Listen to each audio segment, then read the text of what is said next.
According to the Cloudflare CEO, AI is killing the business model of the web. Okay, so what's the backstory with this one? Because I think we have so many threads that are related to this. So let's give some context. There's no real backstory. It was more so an article on Search Engine Land. I think that was quoting him, and he's pretty much just saying that AI is killing, the model that we're familiar with. And I don't know if AI is actually killing the typical web-based business model, but I would say that technology, not just AI. Actually, I would go back. Let's not even say technology. I would say platforms are killing the traditional business model of the web. Because if you look at all the platform providers out there, whether it's Facebook or Instagram or TikTok or LinkedIn, everyone's goal these days is to keep people on platform. I think it was YouTube last year that had $24 million in US commerce sales on their platform. 28 Was it? You said million Yeah, 24 or 28 million, something like that. users? No, dollars of transactions. Okay. In platform commerce. They're not really focusing on Okay, it, got it. right? You mean it's new, it's nascent. Yeah, yeah. Yes. You look at Instagram, TikTok, of course, they have much more. But the traditional model of the web is you get people, you send them off to your website, Uh-huh. you do marketing, you get clicks, you send them Yeah. off to your website, and then you go from there. Yep. I think the thing that's really shifted is AI is making it where it's more brand related, kind of like television, but they're bringing that to the web, right? With the brand mentions. And I think the second one, and the second one's bigger than the first one, is platforms are trying to keep people on their own platform all the time for every single thing. In essence, they're copying the Asian model of the all-in-one app. Um, the US apps have not gotten there yet, and I don't think they'll be fully quote unquote all in one due to monopolistic laws and rules. But I do believe, Facebook is added commerce there. Why won't they? And you can collect leads on Facebook. Why can't you talk to someone from a company through their WhatsApp application integrated within Instagram? And now all of a sudden you're talking to corporations, you're hiring them and you're communicating. You start cutting out tools like the Slacks, the Teams, and they start building all this stuff within platform. So the other thing too is agents are ultimately going to be making a lot of decisions. So for example, if you want to code an app from scratch, let's say you use Replit or something, ultimately you and I don't want to figure out where am I going to host this? How am I going to deploy this? What am I going to use X, Y, and Z? So the agents are going to be making that call. And so I don't know how that's going to look. Maybe there's agents marketing to agents, but there's going to need to be something there that makes the decisions for you. And we've kind of talked about this already, but we believe that website traffic is going to continue to decline over time. Not saying you should abandon your website right now. I think you should still have a website no matter what. But it is changing. I mean, just earlier this week, I was just talking to just multiple different meetings. I met with my YPO forum, so let's just call that a CEO group, right? And I think yesterday I was FaceTiming with one of my friends who and he's like, "Yeah, I haven't used Google this week." And then earlier when I was talking to that CEO group, most people they tend to be defaulting to the LLMs more, right? Now that being said, I was at a co-working place yesterday and I saw like an older dude, with Google pulling up, and I saw his behavior. I'm like, it's just, but behavior's evolving over time. And then this actually brings us over to the fact that Apple said first time ever in 22 years that SEO traffic, more specifically Google traffic on Safari, has dropped for the first time in 22 years. They've seen Google traffic drop in 22 years. Correct. First time ever in 22 years. But according to Datos, more people are starting to use Google. And if you look at the numbers Google has released, Google has 13-ish, or let's use annual. They went from, or actually let's use daily. They went from 8-ish billion searches a day, 8.5 to around 13.6 to 13.7 billion searches a day. I believe it. I think I don't think they're going to be as dominant as they once were. That's what I believe. I agree with that. And when I say, and I think we're saying the same thing when it comes to dominance, we're not saying Google's declining. We're saying that people are using multiple platforms to get the answer. Yeah, I think I just, maybe you can speak from your back. I think you have said that you still continue to use Google quite a bit. For me, I'm defaulting a lot more. I mean, if you look at my home screen, I've had it like this for a while, but my home screen does have Claude on the left side, which I actually never open. But the one I open the most right now is ChatGPT. Because it's getting better. I think it's doing a better job, at least for me, in terms of searching things and finding solutions for me. And there's just, I don't know, it just keeps getting better and better. So I'm getting, like, humans are lazy. We want things done for us. Yes. The big thing that I'm seeing right now is forget how you use Google and traditional search. If you look at your patterns right now for search, they're drastically different than 2 years ago. For sure. And I think that's a big thing that no one talks about because everyone's like, Google's dying. The data we're seeing, if you even look at their earnings and their ad revenue, they're not dying. Like their numbers are actually going up and to the right. But the thing that is dying for Google is they're not getting the new type of searches that people are typing in on, let's say, Chat GPT as frequently as uh, Google would hope that they would adapt to Google search, right? If you're typing in specific questions related to sleep or whatnot, or trying to get research done, your search queries aren't 2, 3 word questions or keywords. They're whole sentences, and some of them maybe 20, 30 words. A lot of people are not typing in those queries into Google. That's where they're missing the boat. Yeah, I actually have this graph over here, so we'll pull this up. But this is just from SimilarWeb. This is April 2025 versus March of 2025. So you can see the blue over here. The only one that's gone up month on month, 13% is ChatGPT, obviously, right? But everyone else down here is declining. So Google down 3.18%, YouTube's down 2.13%, Facebook down 3.5%. So anyway, that's not to say ChatGPT is going to be the big winner. Long term, I don't even have a prediction for that. I just think that these things happen slowly and then all of a sudden. They're saying Facebook and Instagram's traffic and TikTok is all down. Correct. Yeah, Wikipedia is down 6%. Reddit's down 3.77%. It's an interesting stat. The only problem I have with that, because we look at a lot of SimilarWeb data and we find that, and it's not just SimilarWeb, whether SimilarWeb, SEMrush, Ubersuggest, Ahrefs, a lot of their traffic estimations are just off, and they're off substantially. Because we have so many people that authenticated with Google Analytics. A lot of times we see ChatGPT, we see SimilarWeb showing traffic declines when we're actually seeing traffic increases. The big thing for me is I look at earnings calls, because earnings calls end up revealing data from the corporation because these are publicly traded companies.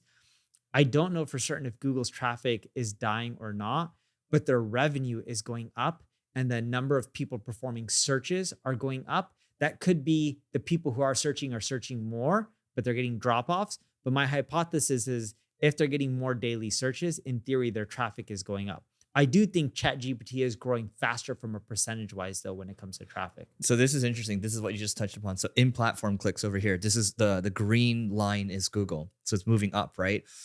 This person that put this picture, his name's Tylen Enberger. So he said, query growth is likely happening because Google is making users click on more in-platform links. So increasing pages per visit for Google.com is an indicator that users are spending more clicks within Google's search results, since most search interactions like paging, refining searches, or clicking images change a URL, but keep visitors on Google's domain. Higher numbers suggest Google's capturing more clicks internally rather than users quickly leaving for other sites. Yes. Yep. But that doesn't necessarily mean Google, based on that chart, it doesn't mean that Google's necessarily getting more traffic or less traffic. It could be users clicking more within app, making up for traffic downfalls. I don't know. I think Google's still going to be a fine business long term. They've got a lot of data. I mean, they have YouTube, they have Android, they have all these things. Who knows if the DOJ is going to break them up? But I've got something interesting for you, and then we can give everyone kind of a practical take on what to do here. But what I've noticed this week, so from the SEO world, yesterday I talked to a couple people from a big agency. Okay, and funny enough, I'm interviewing a couple of them right now. They were passed over to me. These are SEO directors at these. I was like, how come all of you are looking to leave this agency right now? They're all from the same company. They're like, oh, haha. Because we aren't closing any more SEO deals right now, and it's been a while, right? So we can chalk that up to it's a poor economy, but we can also chalk that up to like the fact that they just aren't doing innovative work anymore and they can't charge those prices. The other thing I'll say too is, for the first time, yesterday I kind of half-assed the post on LinkedIn, like, hey, we're looking to hire some killer SEOs. This is the first time ever I've had so many people hit me up. I've had people hit me up from like these well-known companies. I'm just like, why are all these people hitting me up? I'm like, oh, the job market's a little shaky for SEOs right now. And there was a company that actually poached one of our SEOs recently. And I was talking to my guy that was poached. And then I was like, tell me about the company that you're going to now. And it is, let's just call it a very boring services company. I'm like, what do you think they're going to have you do there? You're going to be optimizing for traditional SEO, and they're scared that they're losing all their traffic right now, and you're going to have to fix that. And I'm like, you should take the job because all you've known is single grain. I want you to spread your wings. You're going to learn, right? And maybe you end up starting your own thing afterwards, or maybe you come back to us like, I don't know, but I think you should take it, right? And just to see what else is out there. And he's going to do that. But there are desperate poaching attempts happening. And on the other side, there's so many, first time ever, I've seen so many SEOs desperate to find like another home because I think they see the floor is very shaky. Yes. But when I look at search in general, again, I like looking at data. In 2022, Google's revenue grew to $282 billion. It was a 9.7% increase over the previous year, 2021. When you look at 2023, Google's revenue increased to $307 billion. It was an 8.68% increase in revenue. You look at 2024, Google's revenue increased to $350 billion with a 13.87% growth rate. So they're actually starting to increase in growth rate again. And it just goes to show, yes, a lot of things are shaky in digital marketing, but these platforms are doing better than before. It's just that the attention is getting spread to multiple platforms instead of just one platform. But the data is clearly showing that none of this is dying anytime soon. Are you familiar with the Innovator's Dilemma? No. Okay. So Clayton Christensen, so he wrote this book called The Innovator's Dilemma, and basically describes the paradox where successful companies fail by doing everything right because they have to focus on sustaining what they have right now. And they have to almost ignore disruptive innovations because it screws up their business model because they had this cash printing monopoly, right? Yeah. Let's call it what it is. And I think it's a great business. Then it's like, because they have to decide what to trade off on, they could potentially miss the next wave, right? So you think about Kodak, they ignored digital photography. Blockbuster dismissed Netflix, right? Or Nokia missed the smartphone shift. Microsoft missed mobile, right? And they kind of got into a little trouble there, right? The point is, Google is in that innovator's dilemma right now. The good thing is they've got a lot of data. Gemini is a great model. They've got a lot of great products, YouTube and all that. So I think they might try to ride the wave where once they see it really start to switch, maybe that's when they turn it on. But I still think that's a long ways away. But I do think we're starting to see the cracks in the model. And Yes. I think they have enough smart people. They have a lot of smart people at the company to help them figure out maybe how to land a plane here. But I don't think search just dies overnight, which is, I mean, people like to blow this stuff up. So They do. I think search is going to change, and it already has changed. It's a question of who will be the leader. And I don't think one person is going to be the leader anymore. I think search is going to turn to social media or be very similar to it. or it's the search everywhere optimization thing. Yeah, but if you look at social media, Facebook is no longer the dominant player. I understand Meta as a company definitely is, but Facebook, YouTube, Instagram, TikTok, LinkedIn, X, they all are pretty popular. And in certain segments, some are more popular than others. Like I would say there's more political information on X that I see left and right than I would on other platforms. That could just be user behavior.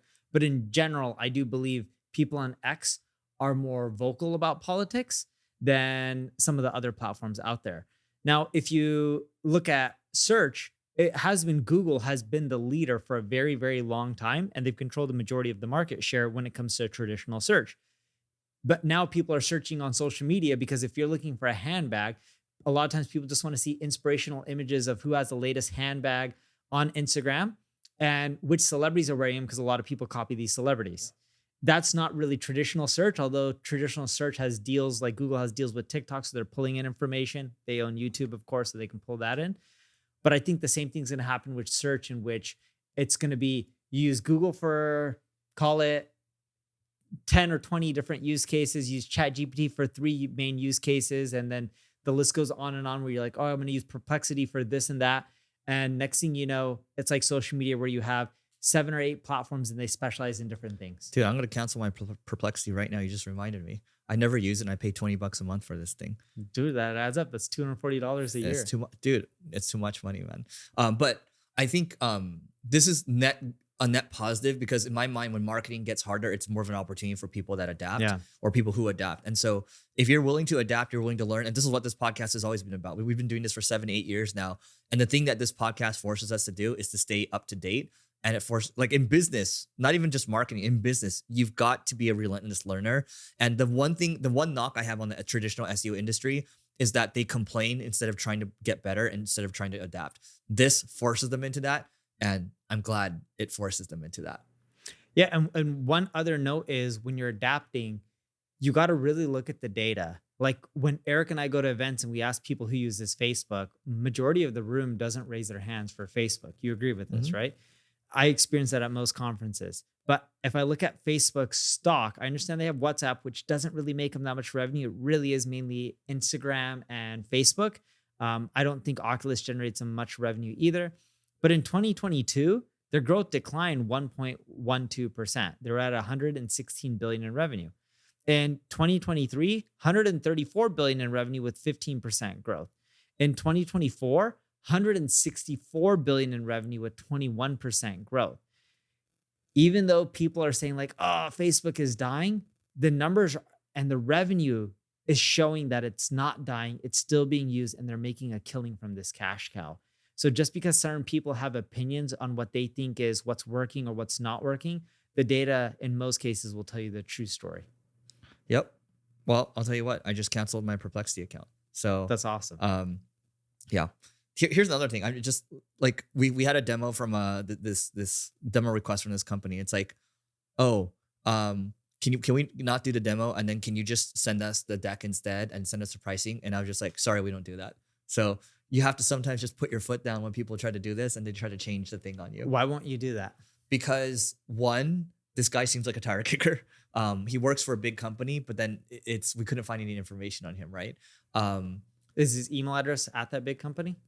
It's a company in Mexico. I'm just looking at it right now, but They don't use LinkedIn a lot in Mexico, as a FYI. they don't. Yes. But when they start to ask for all these things up front, I'm just like, oh, you're just trying to change a lot of this stuff at the beginning. And it's like, this is how it's going to be working with you. Versus when you talk to like, a couple companies signed recently, they just follow the process and they're just very easy about it. We just like, it's going to be easier going in the beginning, and we're only doing a limited amount of pilots right now. So that's not to say we won't entertain these in the future, but generally right now, we just don't want to deal with people like this who try to change too many things in the beginning. Even if he's trying to change some things in the beginning, if you really believe he works for that corporation because he has that company email address, and he's not working for a competitor, you're better off just sending him the deck and the pricing, because what's the worst that's going to happen? We don't have a deck.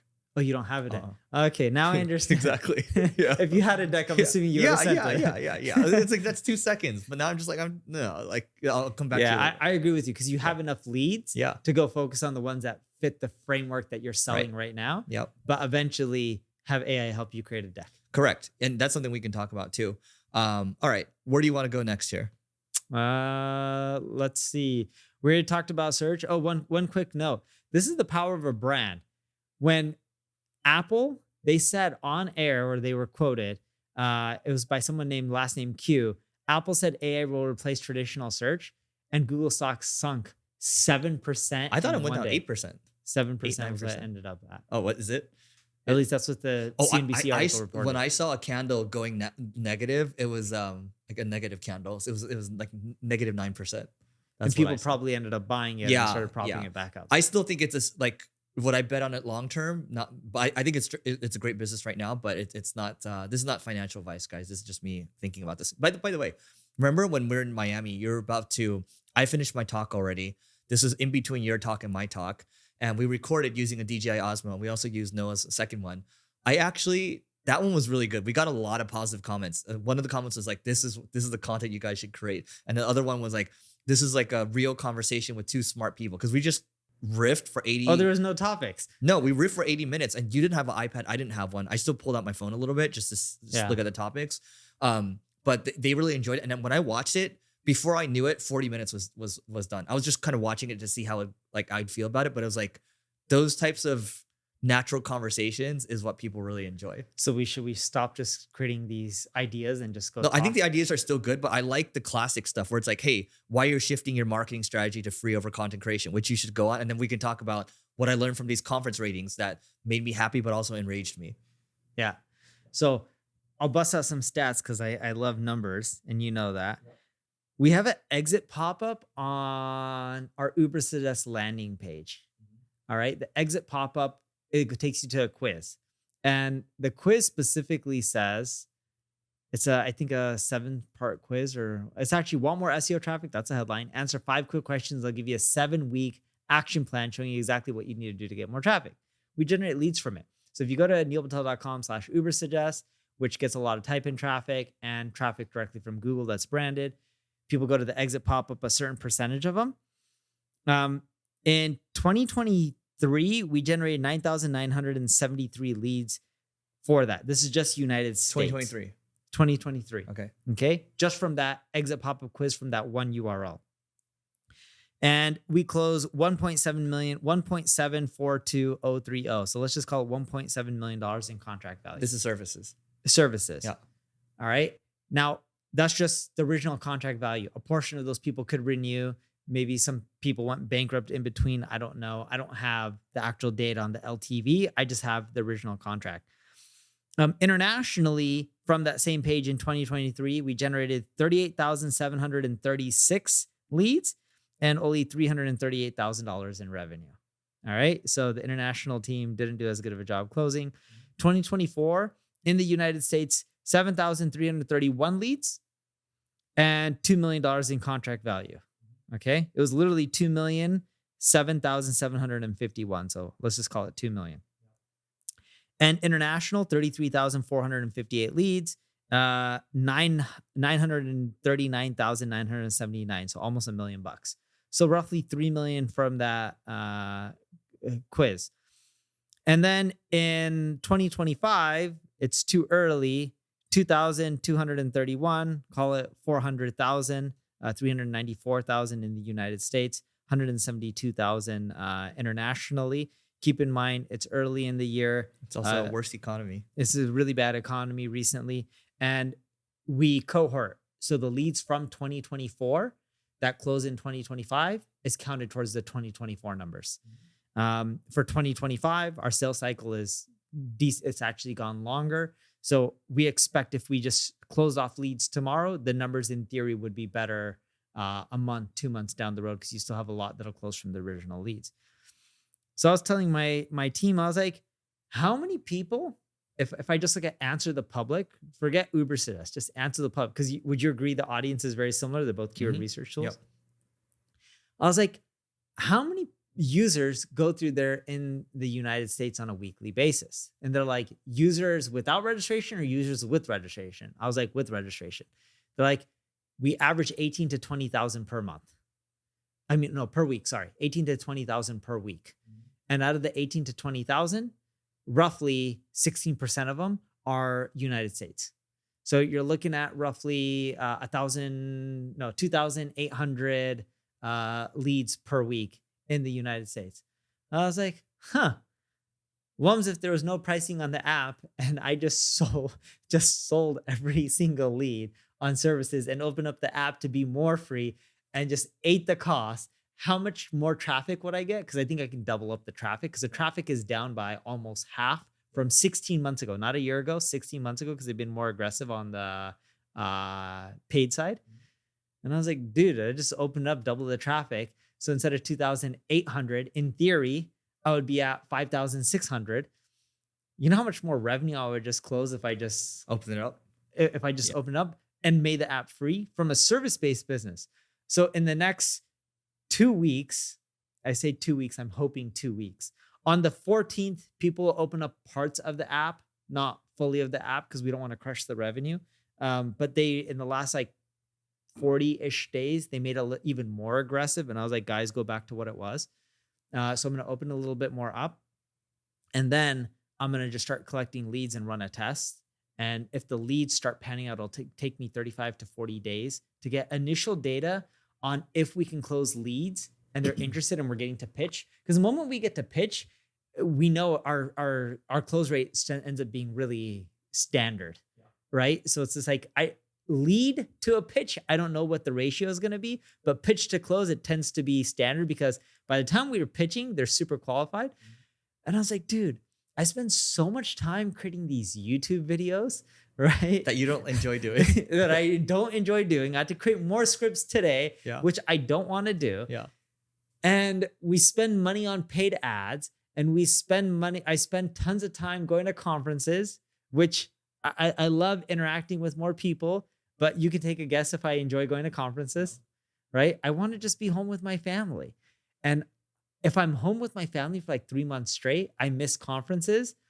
But like this week, I was at 2 conferences, one in Toronto, came back, and then the next day I went to Fort Lauderdale. I don't know why my team didn't. Why don't you just go down? That's what I'm saying. I That's don't know so why my dumb. team. I would be so pissed. I think one was booked at the last minute. Still, And then, someone needs to be looking ahead. but I was too cheap to change the flight. Well, we knew a week in advance. That's on you. I don't want to pay That's $1,000. You paid for the extra pain. But the $1,000 it adds up, dude. That's the Indian in me. I couldn't spend the money. Dude, okay. You have to fly back 5 hours to LA, and then you have to fly another 5 hours to Fort Lauderdale, and then, or 4 hours. And then Yeah, but 5 I just hours work back. on the plane. And I didn't pay for either of the plane tickets. So if I changed it, it would have been my expense. Well, you know what? It's still good to retain the cheapness. It's good. Yeah. The frugalness is good. And we should talk about this because I was thinking about it this morning. I'm like, what are the first principles? What are the building blocks to building a generational business? We can come back to that in a second. Let's finish this point though. So, okay, you're pivoting. You have a little bit of innovator's dilemma too. You don't want to sacrifice all of that revenue. So you gotta Sacrifice it on Answer the Public before Uber says, because it's a much smaller business unit for me. smart. So what does that funnel look like when they're coming in? Like, what are you offering them like in that 7-step funnel or whatever that is? Well, the 7-step funnel in Uber Success is not a Uber Success lead gen collection. My team just has an exit pop-up on the neilpatel.com site. Uber Success is on the neilpatel.com site. It doesn't have its own domain name, even though we own ubersuccess.com. I just show the exit pop-up on that page. It's not related to Uber Success. It's just like, take this quiz. We'll give you an action plan to grow your traffic. Yeah. What's the difference from that? Because when they fill out an action plan, it's not like they're saying, hey, give me consulting. They're just saying, give me an action plan to grow my traffic. Yeah. People on Uber Success try to grow their traffic. I don't collect a full lead on Uber Success. I don't collect a full lead on Answer the Public. The theory will be to collect a full lead, I need URL, website or budget, marketing budget, revenue, phone number. Those are the 4 fields that are pretty much a must-have for my sales But you're team. not going to try to collect that unless you enrich them and it looks good. What I'll do is I'll give more of the app for free. I'll be more generous on the features. There'll still be a lot of stuff that requires a paid upgrade, but I'll be more generous on the freemium side. And then on the second step, when you register, it says register through Google or just put in an email and password. The next step, I will force them for United States only, because my US sales team is the biggest. It's the quickest for me to run an experiment. I will ask your step 2 out of 2 to finish your registration, so we can adjust the Uber Answer the Public data and reports to you. We need your website URL, your marketing budget, right? To unlock premium features. Thank you. That's a great idea, to unlock premium features. I'll test that. Dude, that's a great idea. Yeah, there you go. Thank you. That is really brilliant. Let us know how that goes. Yeah. So then I think I'll get, dude, with that, I know I'll get a lot more leads. And then what'll happen from there is we will go and call. And if the numbers work out, I'll just blow it all up. And the biggest ATP features that cost us money is things like tracking. So when you put in a keyword, we're looking at things like Google Suggests, or people also ask, how does that change from today to tomorrow to next week to next month to next year? And aggregating all of that data, that is actually the biggest expense on Answer the Public, from what we can tell, right? Or at least what my devs are telling me. I don't know how accurate it is, but that's what one of the product managers told, or product people told me. That kind of stuff, I would still charge for the premium features, and that's what a lot of people pay for.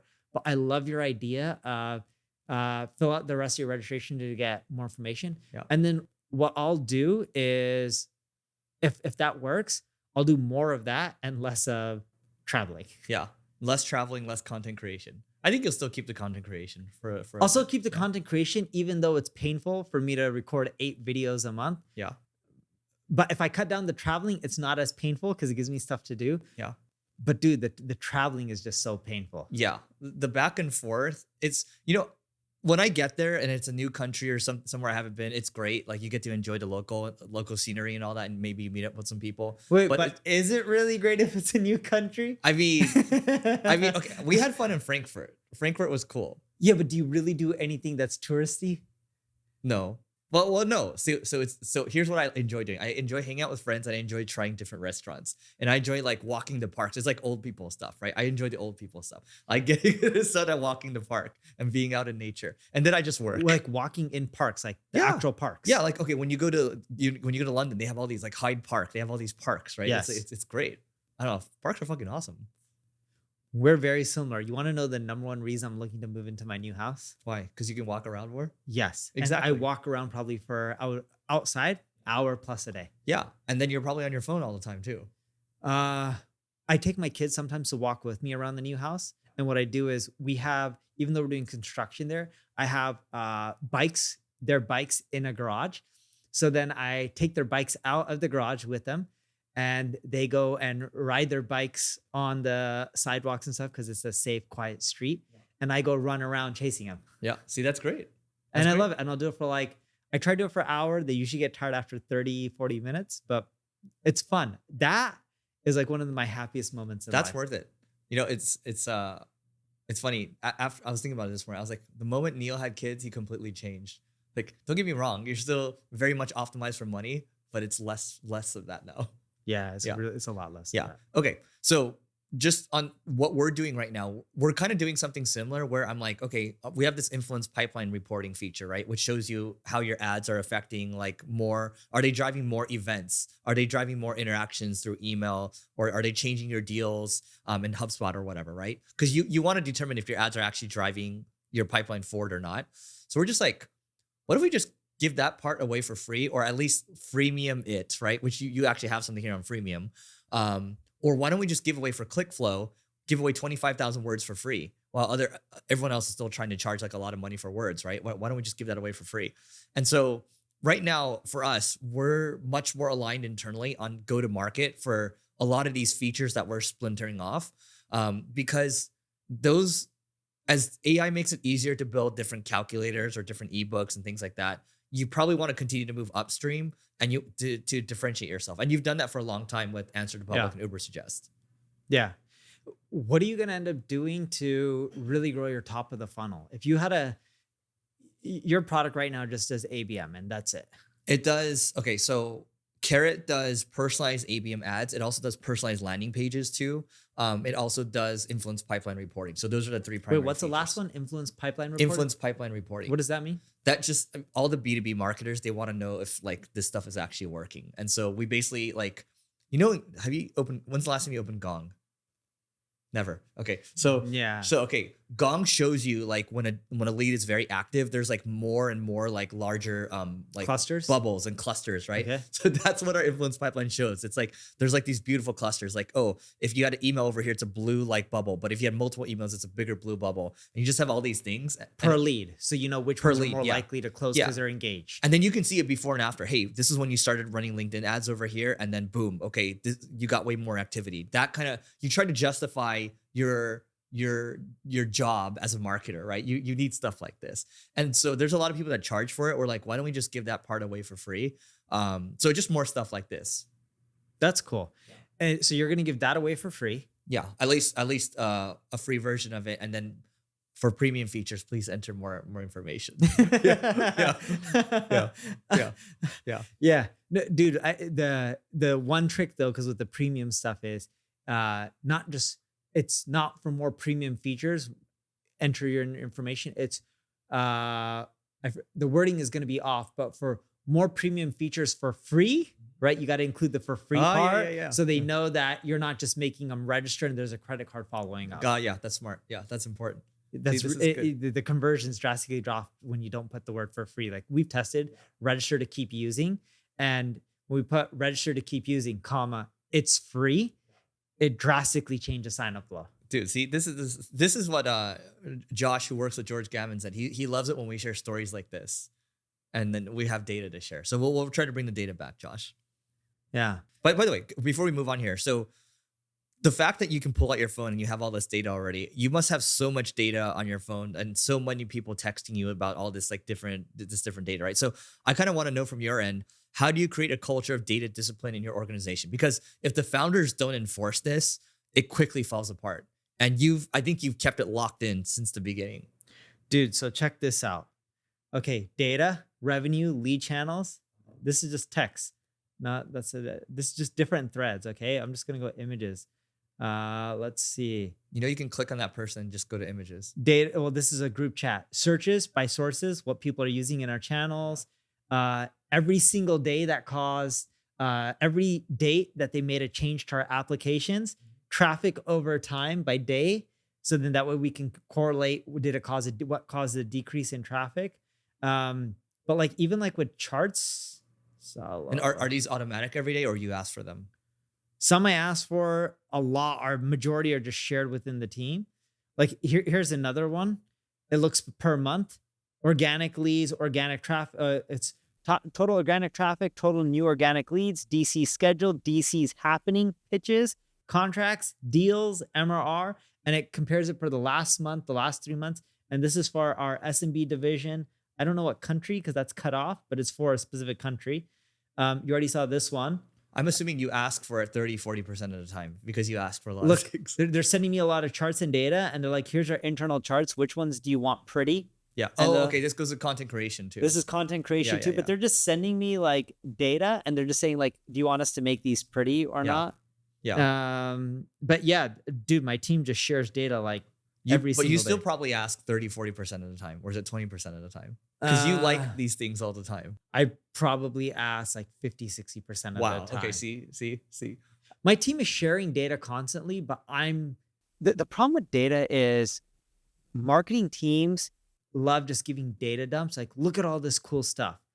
And what I go back at them with is, but the data is irrelevant. What's the data that matters? Great example. I was talking to Kyle Beleza. He runs operations for us. And I forgot the multiple that he used. It was just like, Neil, a paid consulting client is worth like 500 times or 1,000 times more than a paid answer the public user. And I was saying, okay. 500,000? No, like 500 times or 1,000 times. I don't know what the multiple is, but it's large. Yeah. Because you could buy answer the public subscription, call it for a few $100 per year or lifetime or whatever it is, but it's cheap. Let's go 200. I don't know what the latest pricing is. Or let's go to 100 and something. So he's saying, hey, dude, consulting clients pay, let's make it up at $100,000. I'm just making up the number to keep him simple. And he's saying, answer the public user is worth $100. I'm using clear, easy numbers, so it's just easy to think about the numbers. When you look at it from that comparison, that's 1,000 times difference. And I said, so he's like, we should just focus on getting more customers, because one of those customers makes up for 1,000 answer the public customers. And I said, kind of. And I'm like, what do you mean? And I'm like, well, you're talking about revenue. Our expenses in consulting is high. A new customer, every additional customer we get to answer the public is almost pure profit. Yep. You're really just paying credit card processing because you have a lot of fixed costs. I already have enough support people. Technology helps reduce support costs. Only need so many engineers, only paying for data so many times. Yeah, your gross margin gets better. Exactly. I'm like, every consulting client I get, it doesn't. So he's like showing me this data. He's like, dude, this is why we just need more consulting clients. And I was like, the numbers don't make sense, or when you're looking at data that's skewed. So I told him, hey, dude, you're looking at data in the wrong way. And my team sends me tons of data like that. And I'm like, that's with a really skewed lens. It's also easier for me to sell something for $100 a year than it is to sell something for $100,000 a year. There's a big difference. So my team sends data like that instead of data like, hey, we made these changes and our traffic went down or our traffic went up. Like the traffic drop that I showed you, these are from brand queries. It's specifically for people typing in our name. This has nothing to do with algorithms. So I said, brand queries are going down, which means you made changes to the product to keep causing the usage to drop. When you look at the graph over time, it's a steadily decline, but there's cliffs. And the cliffs, why would something just drop off all of a sudden during 1 week? It's not a competition doing anything. We go back and look at the dates. It's because my team implemented something, and it's typically they implemented something a week to a month before, and then it eventually took time for it to hit, and then it dropped off, and it keeps going down, and then it stabilizes. And then they keep making changes, and that causes a drop. So for me, when I ask them for data, I'm asking them for data that helps me solve specific problems. While they just look at a lot of random data, and they don't necessarily know what to do, or they'll make informed decisions. The best example of this is, and this is what's causing the traffic drop. Like, Neil, did you know we get a lot of paid signups by blocking data for CPC and volume data with keywords?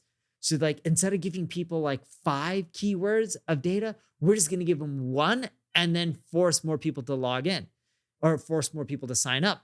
They do that. The conversion rate goes from someone seeing to signing up. But then what they don't look at is the whole story in which, over time that caused usage drop and traffic drop because there wasn't enough for free. And that caused total revenue decline and traffic drop.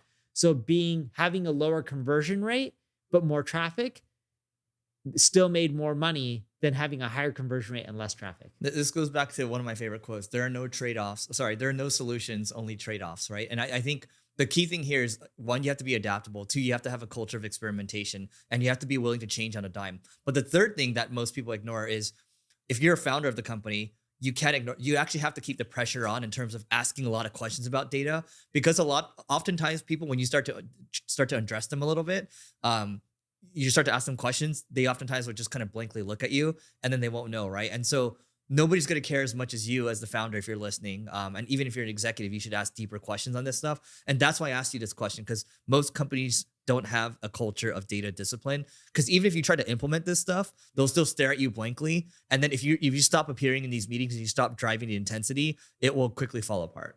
Yes. And you can see here, I asked them earlier, any idea when the limit rollbacks go out for ATP and Uber? So they're giving timelines. Answer to the public was May 14th.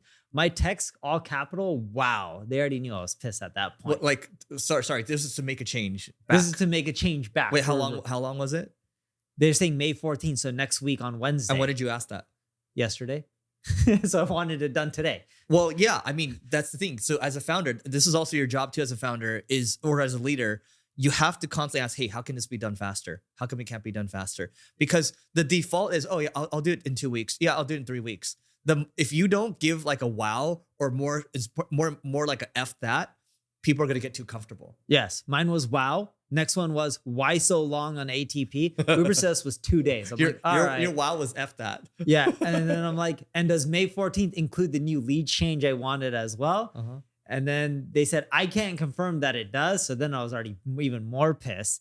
And then it just kept going from there. And then my text just kept going and going and going. And then I had, this is all in a matter of like an hour.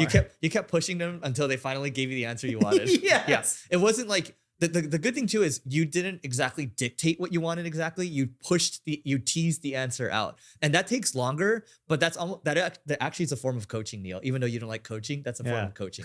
I just spit really far. But anyway, yeah. But it helps teach them, or it helps.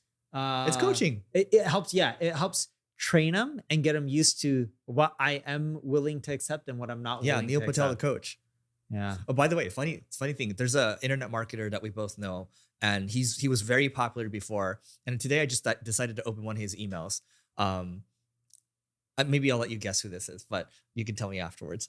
But the guy still sends VSLs. Still selling the same courses at the end of the day, still selling the same type of offers. He's just wrapping it around AI and things like that. Now, I don't think there's any, I think in my mind, it's, you can keep doing the same thing or you can evolve, but this goes back to the same thing again. We just talked about evolving. Yeah. You and I have evolved as digital marketers over the years. And I'm not saying we're better than anybody. I'm just saying that if you want to go far, because everyone has these big demands of themselves, you're going to have to adapt. Otherwise, you end up doing the same thing. And then those people end up complaining about how everyone is supposedly surpassing them, right? Can I ask you a question before I guess? Yeah. Did this person own a conference before? Maybe. This person started a marketing agency with another influencer. You can guess where this person lives. Try that. Florida or Texas. The influencer is in Florida. The influencer is in Florida. The other person's in Guess. Texas, California. Yes. I know him well. Yeah. I don't know who it is. I'll tell you after. Am I following him on Instagram? Probably not. I don't think so. You don't follow many people on Instagram. 100 and something maybe? You might follow them. But my point of saying this is, again, we've seen the same, the reason why info marketers get a bad rap is because they sell a promise that they can't fulfill. Wait, the influencer's in Florida. Yeah. The influencer that he partnered with. It's a girl. No. The influencer is a girl. No, guy. Oh, the guy. Yeah. Okay. Anyway, point is, the by the way, we're giving information out for free right now, right? We used to actually be in the education game. If I used to work in online education. I think what internet info marketers cause is they do such a good job of selling, but when it comes to fulfillment, they can't fulfill for crap, right? But then what ends up happening is they keep wrapping different offers, and they know human psychology, so they bring people in. And then what happens is, okay, these VSLs convert, but then what they burn the list out. And then they have to move into a new offer, and then they have to keep repackaging courses. Is it Frank Kern? Well, I have to tell you afterwards. I can't. We're not doing names, remember? Okay. So yeah. You said I could guess. I'm guessing. You can guess. I'll tell you after. So you won't confirm it's Frank Kern? I can't confirm or deny because He has some of the best copy I've ever seen when it comes to Frank's selling. an amazing copywriter. Do you remember the best sales video I ever saw in the marketing industry was his, and it was him comparing a Rolls Royce with the BMW, I believe it was. And he pulls out of his garage. I don't know which car he pulled out first, but one was a Rolls Royce and then another one was a BMW. And I believe those are the two cars. And he's comparing them. And he's like, you want to know the difference? And he's breaking down. And he's like, did you know that they're owned by the same company? And he's talking about the little things that made a difference and what you're paying for, like a logo or something like that.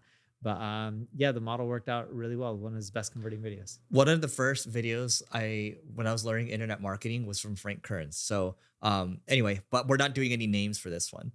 That's what I'll say. By the way, you have this, before we move on from this one, did you want to touch upon why freemium doesn't work as well anymore?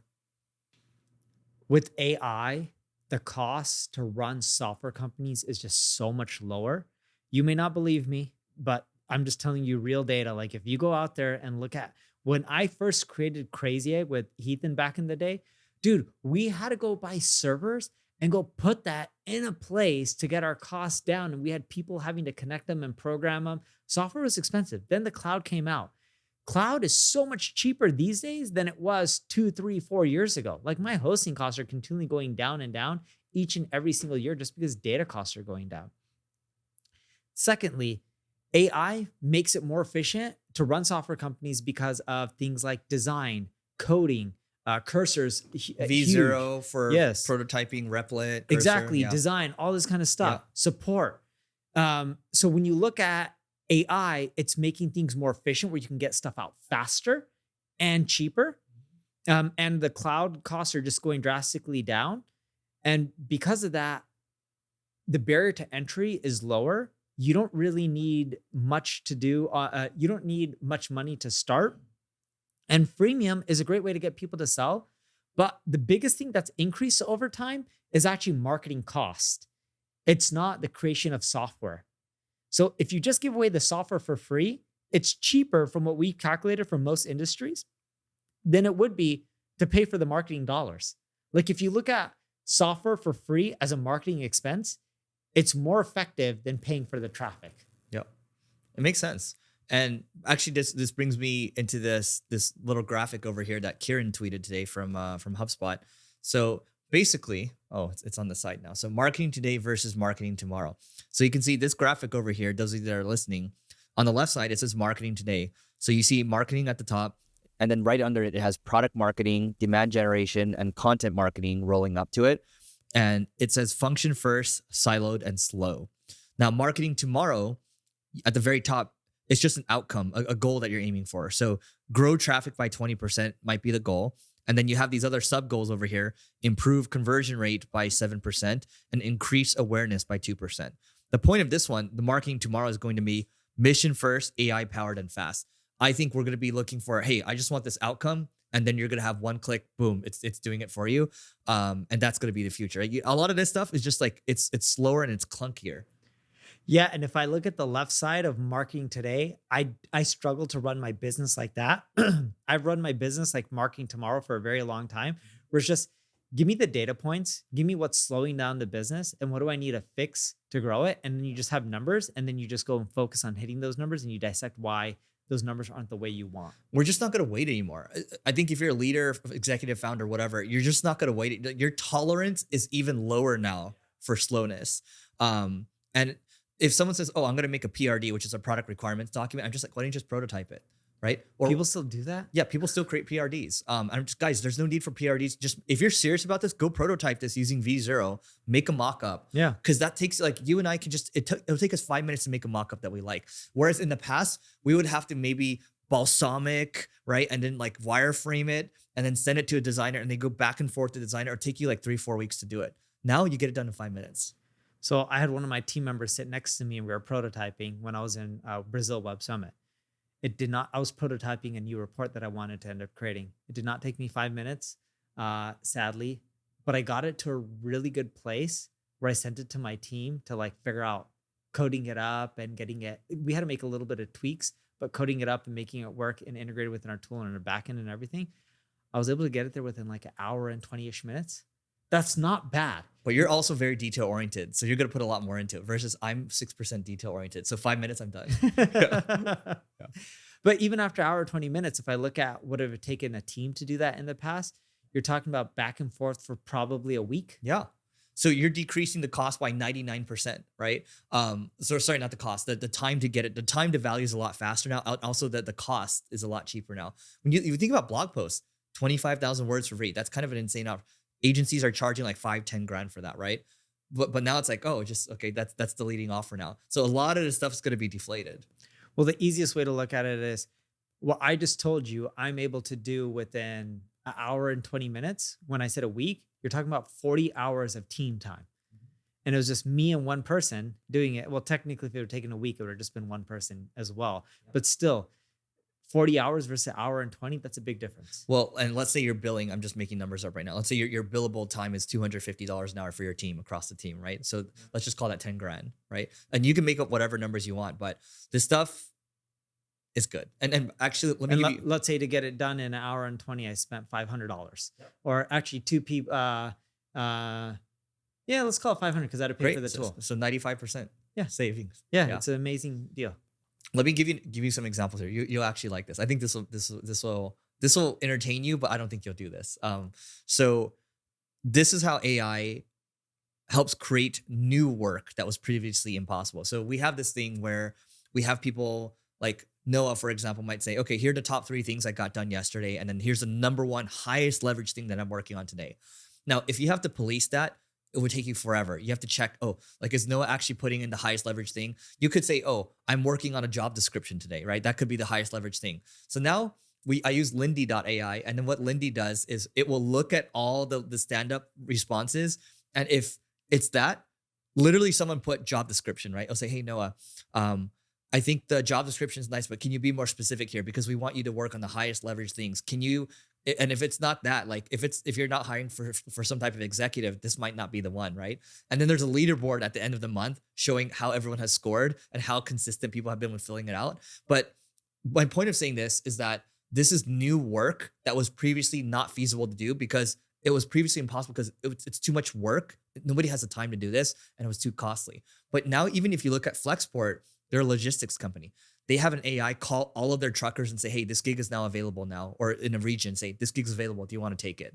So I think AI is going to be creating a lot more new work that was previously impossible while making a lot of the work that we were doing previously a lot cheaper too. Yep. No, dude, I'm with you. You can do more. You can do stuff that you weren't even able to do in the past, and you can do it all cheaper and faster. Yep.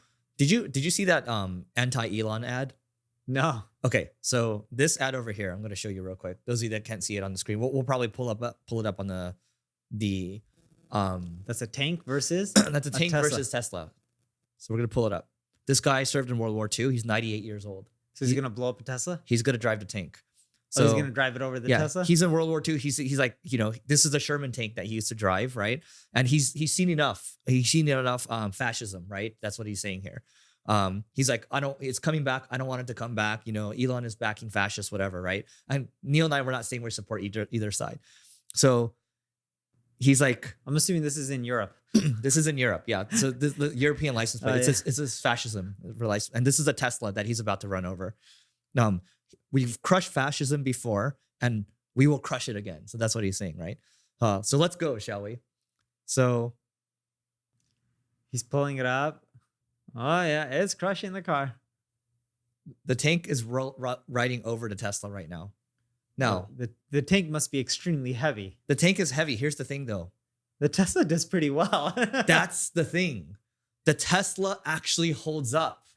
It does. It doesn't get fully crushed. It doesn't get fully crushed by a super heavy tank, right?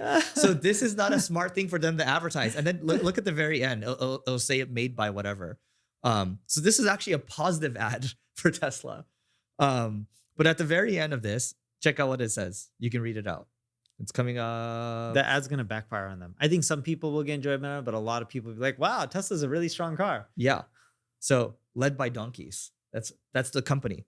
So Led by donkeys. it says led this. by donkeys created it. Yeah. So that's not a smart name either. No, So you made an ad. I thought they were making fun of no. Elon No, or someone. but like whoever, like you guys are kind of saying that you guys made this ad, and it kind of proves that you guys are donkeys for doing this.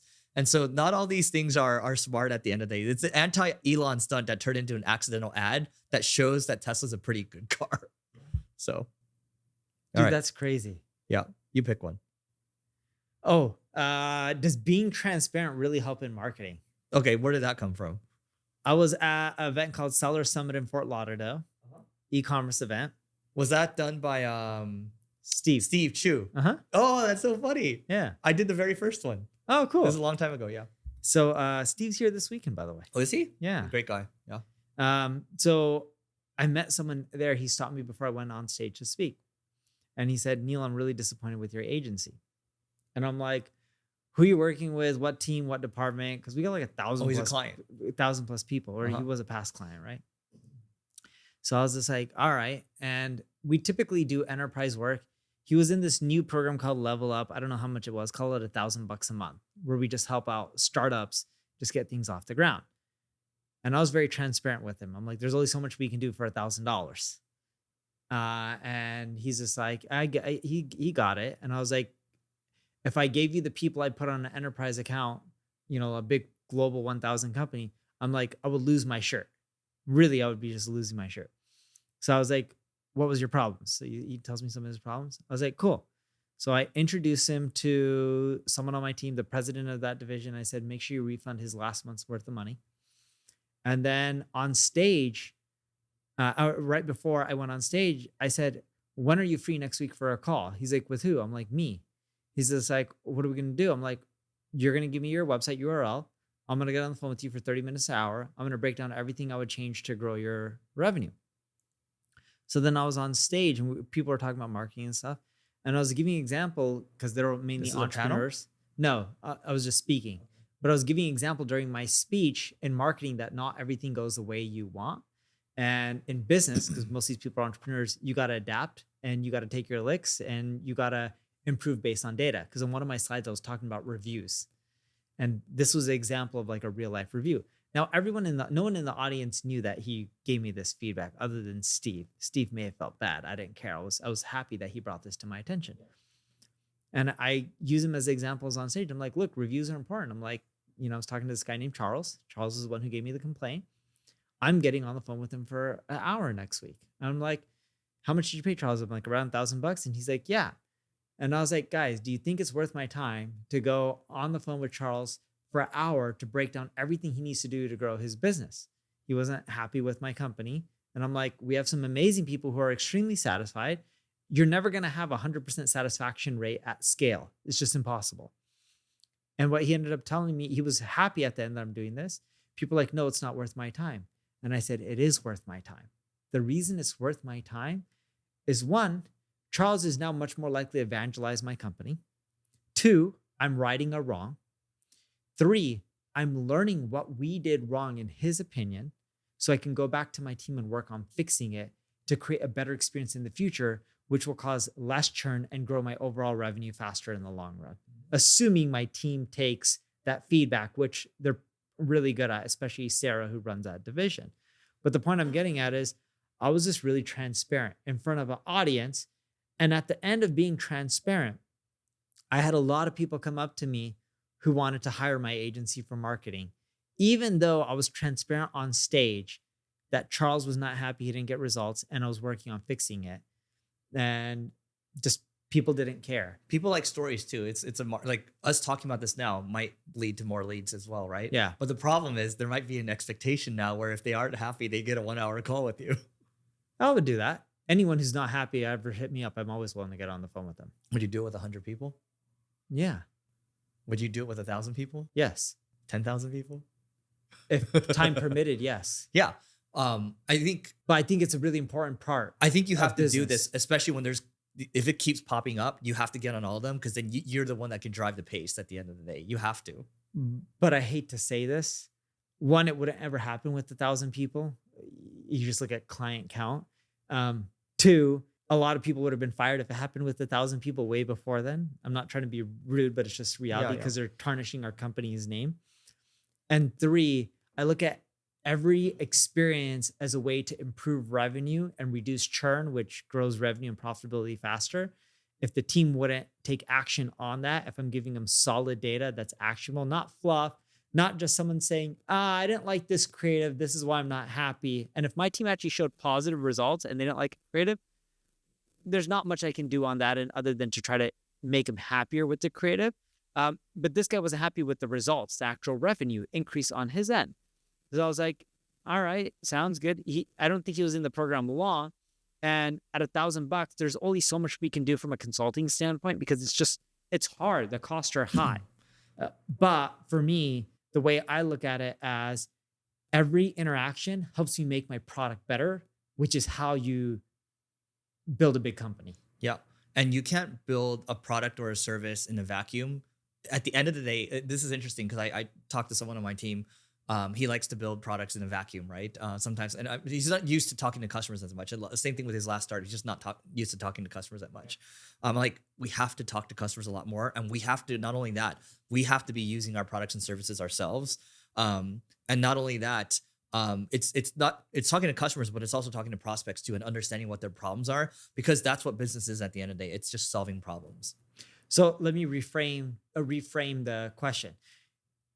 Would you rather talk to an upset customer or a happy customer? I don't learn anything from happy customers. Bingo. And I knew you were going to say that. And he's spot on.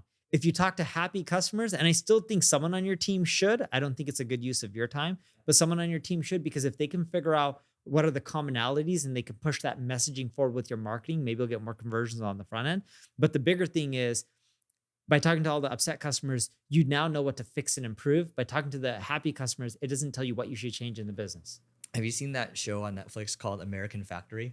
No. Okay. So this is where a Chinese company buys an American factory in the Midwest. And there's a breaking point where the Chinese people are basically on one side, and then there's the American people, right? And the Chinese HR was talking to the Chinese people, was like, wait, go back. I'm confused. When you say Chinese on one side, American on the other, are you talking about in the US factory or in the China factory? I think they're in the US factory collaborating now. So this is a story that was told to me, right? So basically the Chinese HR talking to the Chinese people, just, you have to watch when you work with Americans. They really need compliments, right? Now, if you're Chinese and like I'm Taiwanese, right? So whatever, right? We're wired to take criticism. You're wired, like if you're Asian, you're wired to take a lot of heat. You're just never quite good enough when you're growing up, right? And so my point of saying this is I learned a lot more from criticism, and my coach, told me this. He's like, yeah, you've done something sick with your mind. You disregard compliments and you take criticism as compliments, right? And so I think I'm not saying you should be like me, guys, but I'm saying if you can learn to seek out more criticism, you're going to grow. Because even Bill Gates himself, love him or hate him, has said that success is a lousy teacher. And it is. I don't learn much from successes. Yeah, I don't either. Yeah. And when I read like a biography, for example, I want to know the tough things that they went through, the tough experiences. So then I can know maybe how I might want to adjust when that happens to me. One of the best lessons I learned from Elon years and years ago, not in person, but he just talked about this in an interview or somewhere online, was he reads a lot of biographies. And when he was asked by the interviewer why, he said, I like reading biographies of some of these successful people because I can learn from all their failures and mistakes and avoid making those same mistakes and for himself, right? And because if you look at technology, it's changed over time, but business strategy and concepts and principles, they've actually stayed very similar. Human psychology doesn't really change. Yes. Yeah. So learning over time from like the Rockefellers and people like that, it can help you figure out what mistakes to avoid going forward in the future. Have you listened to the Founders podcast? No. That's the one that's worth listening to, because all he does is he reads biographies and he deconstructs it into like a 30 to 40-minute podcast. And he's done like 1,300 of these so far. And he'll deconstruct like Sony, Microsoft, Walmart, the freaking Raising Cane's, which is like multi-billion-dollar company. Yeah, you would like who it. does it? It's David Sendra. This guy lives in Miami, and he's like, it's great because you can get it really quickly. He did a Michael Dell podcast, but the thing that's common with all of these people is they were maniacally focused and they did it for a very long time. And that actually brings me to my next topic over here. I think we should kind of go back and forth here. These are the first principles of building a generational business, or the building blocks. People like to say first principles. That gets a little confusing to me. I just like to say the building blocks, right? So let me start off first and we can go back and forth here. So if we're talking about building a multi-billion-dollar company like a Walmart or something like that for the long term, or like Hermes or something, the very first thing that I think needs to happen is you have to build an exceptional team. And that gets said so much, but when you look at the teams like Renaissance Technologies, for example, their team, everyone's like expert mathematician, right? This was like an investment firm. He passed away, right? I'm not sure if he passed away or not. Yeah. But, What's his name? I think you're right. I think you're right. He did pass away. But point is, that's one of the first principles of building a generational business. Jim Simmons. Yeah, he passed away. It was sad. All right, you go. All right. I would say the next one is, if you want generational business, you got to go after a big TAM. There's only so much money to be made from things like best man speeches. Reason it comes top of mind because someone tried selling me a best man speech business a long time ago. And now it would exist today with AI. But you got to pick a big TAM. You use Walmart as an example. Walmart sells food. They sell clothing. They sell stuff that you need. AI may disrupt the food industry, but AI is not going to disrupt the fact that you as a human still need food in your body and you need to get it from somewhere. So you need to go after a big TAM. If you don't go after a big TAM, I think you're just not going to do well. And actually, the third one related to that, you can either sell something cheap to a lot of people, or you can sell something really expensive to fewer people. When we talk about TAM, we are talking about more of it from a revenue standpoint. Yeah. The fourth one would be you have to have a culture of willing to kill your own baby, not real baby, but your business. If you're not willing to kill the business by innovating, you're eventually going to get disrupted by someone else and they're going to crush you. Just like Facebook crushed MySpace. And MySpace should have been where Facebook is today, but that's not the case. You need to really be willing to kill off your business. If you kill off your business by doing something that's more innovative, you'll keep surviving in the long haul. Now, this is the next one is, when I look at all these biographies or all these founders that I've studied, they are all extremely frugal when it comes to their business. They watch their costs like a hawk. Neil's a great example of this. He's pulling up his Amex statements all the time. He's looking at every little thing. You have to do that in your business because nobody's going to care as much, because at the end of the day, the cost structure is the thing. Yeah. The other thing, if you want to build a generational business, you got to think slow and steady. Too many entrepreneurs want everything right now. The Bill Gates quote, right? Everyone underestimates, or people underestimate what they can do in a year. I mean, people overestimate what they can do in a year, but they underestimate what they can do in 5 or 10 years. But you need to go slow and steady. A great example of this is we've been doing acquisitions at NP Digital. I want to make sure the business is solid in a bad economy. I'm not going to go buy 5 companies this year, even though financially I could, because then I may struggle next year when things go bad and I don't have enough dry powder.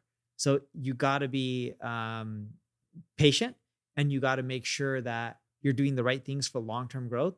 You got to be aggressive, but not foolishly over aggressive where you're not prepared for downturns. By the way, you actually shared this story. Remember, you talked to this billionaire heiress, right? But when we talk about building, we're talking about something generational. We're talking like 30 plus years. Yeah. That's what we're really talking about. The last thing I'll say from my side is you have, and I learned this the hard way. You learned this the hard way too, but you have to be maniacally focused. When you look at Raising Cane's, all they do is chicken fingers, right? When you look at Hermes, it's luxury goods, right? Or like LVMH, luxury goods. That's all they do.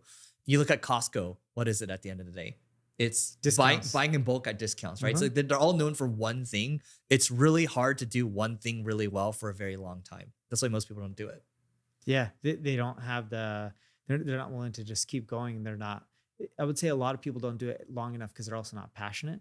But if I had to go with the last one, when it comes to building a generational business, is you got to figure out how to retain customers. Too many businesses focus on continually getting new customers. Big businesses are built from the same customers spending over and over again. They're not built by focusing purely on retaining or going after new customers. It is much more expensive. I had the stat in one of my presentations. It was like 7 times more expensive to get a new customer than it is to get an existing customer to keep spending more.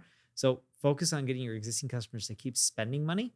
It not only grows your revenue faster, but it helps you generate way more profit. Yep. One more thing here. We were kind of texting a day or two ago, and then there's just a lot of stuff that's happening in the business world, right? For just in the business world, but also for us, right?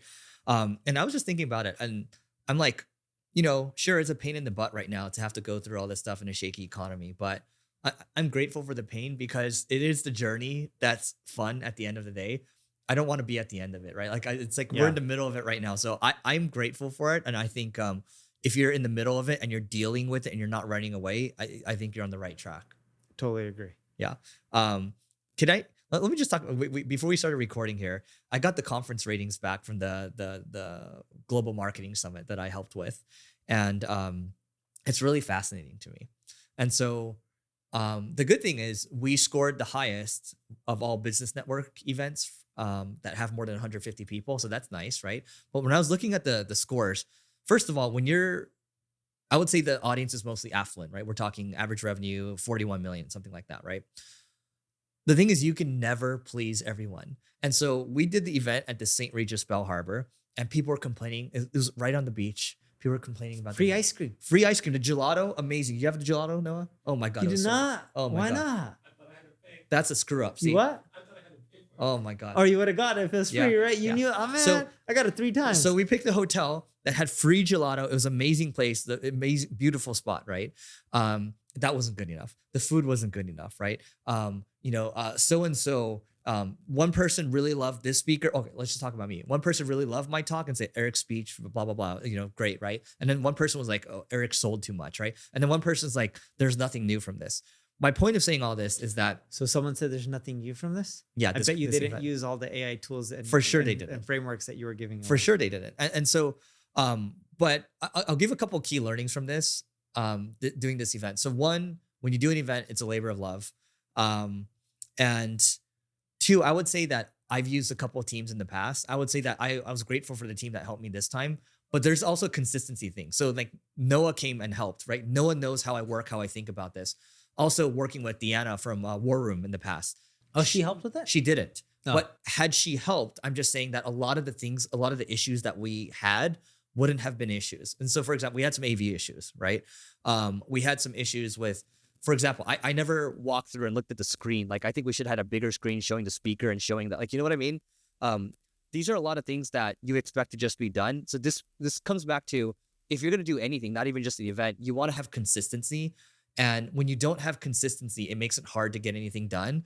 But also you can't please everybody. And also, if you're going to do an event, forget about the ratings. Do what works for you at the end of the day. Because had I done this for ratings, I think I would have tried to please everybody. But I'm deeper in my career now, and I've done a couple of these where I'm just like, yeah, I'm going to do it my way, and do what's right. And I will say one more thing too. If you're going to help volunteer where you don't get paid for something like this, it actually compounds, because now I'm going to be helping with the Global Business Summit. So I'm grateful for this event. And now it's like the Global Business Summit is going to be 1,500 people, right?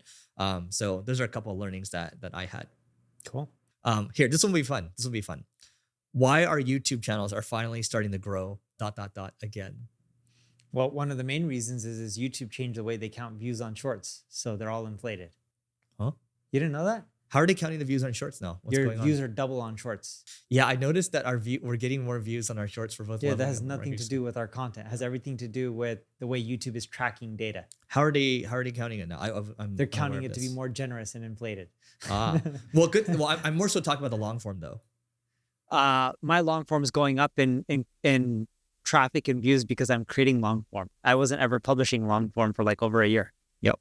Same for me too. I would say the thing that's helping for both of us right now is you and I are both spending more time on the outline. So I copied what you did. So Maya from my team will come up with 6 ideas that she's done research on, and I'll highlight the ones that I like. And she'll show the thumbnails. She'll show like wide tam or low tam. I'll pick 2 that I like. And then what I'll do from there is each one I'll make like a 10 to 15 minute loom saying what I want to talk about. Then she'll make that into an outline. And then we record at the same spot in Century City, Visible Audible Studios or something. Great spot. Record there. It takes me an hour to get the two long forms done. I'm assuming you're probably the same. How long is your long form? Usually I'll take 20 to 30 minutes to record each one, but then it gets cut to like 8 to 10 minutes. So if mine gets cut to 8 to 10 minutes, it takes me for 8 minutes, probably 12 minutes max, if not like 10. That's what they said about you. Usually you're pretty good. Like we both take multiple takes, but usually you're pretty good at getting it done. No, I just do one take. There's some parts where I'll reread, but if it's an 8-minute video, I'm usually recording 10 minutes worth of content, 12 max.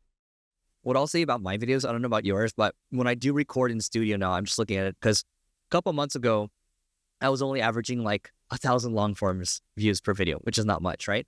Now the average is going up to like, 5,000. And then some of these I'll hit like, I have one here that I hit 97K views about a month ago.